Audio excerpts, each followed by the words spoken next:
ئەندامێکی پۆلیتبیرۆ پارتیا دەموقراتا کوردستان سووریا گۆتارێک دەربارەی ڕەوشانهایە هەرێما جزیرێ و کۆبانێ و بژاردەیەن پێدێ لەوان ناوچەیەن کوردی نویسی تێدەگوت چەندین پێش هاتە هەنەوێ ببنە سەدەم داک و تورکیا دەرباسی ڕۆژهیلاتی جەمێ فەراتێ ببە دکتۆر عەبدولحەکیم بەشار ئەندامی پۆلیتبیرۆ پارتیا دەموقراتا کوردستان سووریا دو گۆتارێکە خۆدا گوت و داوین پێش هاتەیەن هەفکێشە سیاسی و لەسەر عەردێ ددن خویاکردن کو تورکیا وێ دەرباسی هەرێما جزیرێ و کۆبانێ ببە یەکەم باشبوونا پەیوەندیان ناوبەرە ئەمریکا و تورکیادا بەتایبەتی پشتی هەماهەنگیە کۆ دەرباری دۆسەیە خاشەخجیدا ناوبەرە واندا دروست بوو و تورکیا قەشەیە ئەمریکی برۆنسۆن سەربەسپەردا وڕاکردنا سزایان لەسەر بەرپرسیارên تورکیاش ئالیە ئەمریکاوە دووەم لاوازبوونا پەیوەندیان ناوبەرە ڕێژێمە ئەسەد و پارتیایەکی تیا دەموقراتیکدا و خویایە کۆ ڕێژەمە ئەسەد پێدەش بۆ جیبجیکردنا مەرەمێن خوا ئانینە ڕۆژاوایی کوردستانی ئەو مەرەم ئەون کۆرێگریە لە کوردان بکە داکۆ بەشداریە دشۆڕەشە سووریە دەنەکەن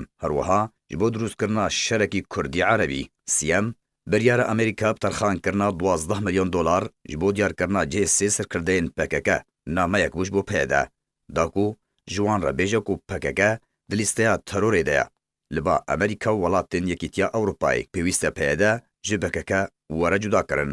Dr. Abdulhekîm Beşar got jî ku egera derbasbûna Tirkiye bo herêma Cizîrê bêhtir dibe di heman demê de krîza PYD astam dibe.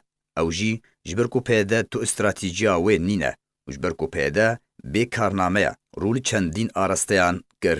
Yekem PYD çû bo şama paytexta Sûriyê li ser astekî nizm danûstandin li gel berpirsiyarên ewlehiyên rejîma Esed kir û PYD daxwaz ji rejîma Esed kir ku tevaya navçeyên Kurdî kontrol bike bê şert û merç lê tu encam ji wan danûstandinan re nebûn. Duem derxistina lêdwanên girêdayî bi vegera pêwendiyan navbera PYD û NKSê de û veger ji bo rêkeftinên hewlêr û dihokê. Endamê Polîtbîroya Partiya Demokrata Kurdistan Sûriya got ku eger Encumena Niştimaniya Kurdî li Sûriyê rêkeftinê li gel PYD bike wê bikeve şaşiyetiyeka mezin de ji ber ku PYD ne cêbaweriye ye û berdewam pîlan û ecendayên welatên dagîrkerên Kurdistanê cih bi cih dike. Herwiha Dr. Abdulhekîm Beşar got ku tevaya amajeyan dida xuyakirin ku PYD baskê PKK ye li Rojavayê Kurdistanê û PYD fermanên xwe ji Qendîlê werdigire. Çekdarên PYD di ser destê girêlayên PKK meşq bi wan hatiye kirin û rejîma Esed piştevanî pêşkêş kir. Dr. Abdulhekîm Beşar got ku Tirkiye bi tu awayekî hebûna baskekî PKK li Rojavayê Kurdistanê qebûl nake ji ber ku Tirkiye PKK wek metirsiyê li ser ewlehiya xwe dibîne bi her awayekî Tirkiye wê beravaniyê di ber parastina ewlehiya netewiya xwe de bike. Di berdewamiya gotina xwe de endamê Polîtbîroya Partiya Demokrata Kurdistan Sûriya got ku tevahiya amajeyan didene xuyakirin ku rewşanhaya PYD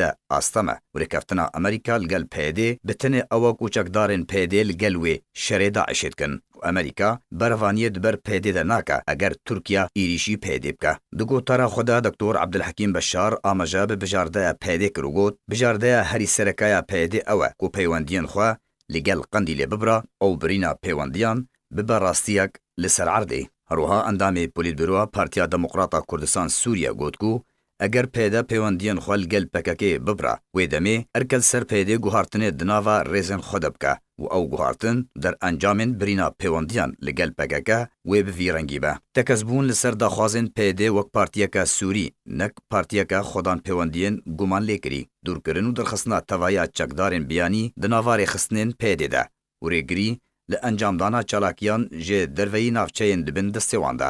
Peywendîkirin li gel opozisyona Sûriyê û dûrketin ji tevahiya kiryarên hovana û terorîstî li dijî hem berxwe. Vekşan ji navçeyên Erebî li bajarên Minbic, Reqa, gundewarên Dêrazorê, gundewarê Bakurê Hesekê û radestkirina navçeyan ji bo xelkê wê. Sizadana tevaya wan berpirsyaran ku binpêkirin derheqê xelkên sivîl de encam dayî.